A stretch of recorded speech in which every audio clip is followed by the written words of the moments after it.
बच्चों आज बात करते हैं त्रिभुज के प्रकार के। तो त्रिभुज के प्रकार दो तरह से कर सकते हैं। पहला है भुजाओं के आधार पर और दूसरा है कोणों के आधार पर।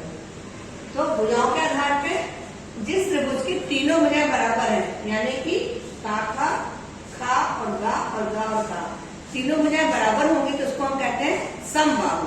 सम यानी कि समान और बाहु माने भुजाएं। तो जिस त्रिभुज की तीनों भुजाएं बराबर होती हैं उनको हम समबाहु कहते हैं। इसी तरह से ये दूसरा त्रिभुज है। यहाँ पे हम देख रहे हैं कि गा और का और खा और गा ये दोनों भुजाएं बराबर हैं।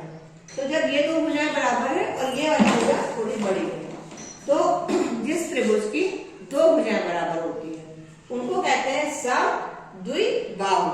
सम मतलब समान, द्वि मतलब दो और बाहु माने भुजाएं। तो ऐसे त्रिभुज को जिनकी दो भुजाएं बराबर होती है उनको कहते हैं समद्विबाहु। फिर एक हमारे पास त्रिभुज यहाँ पर है का खा गा। इसमें का खा गा और गा का ये तीनों भुजाएं अलग अलग हैं। तो ऐसे त्रिभुज को हम कहेंगे विषम बाहु, जिनकी सारी भुजाओं का लंबाई अलग अलग है, तो इनको बोलते हैं विषम बाहु। अब बात करते हैं कोणों के आधार पर। तो कोणों के आधार पर त्रिभुज को तीन तरह में बांटते हैं।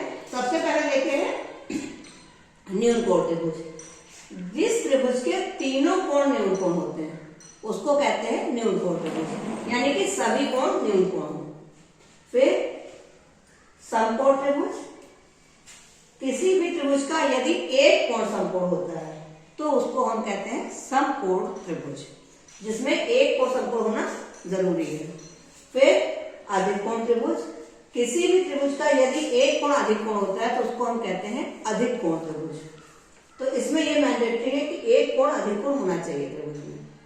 तो उम्मीद करते हैं बच्चों आपको त्रिभुज का प्रकार समझ में आ गए होंगे।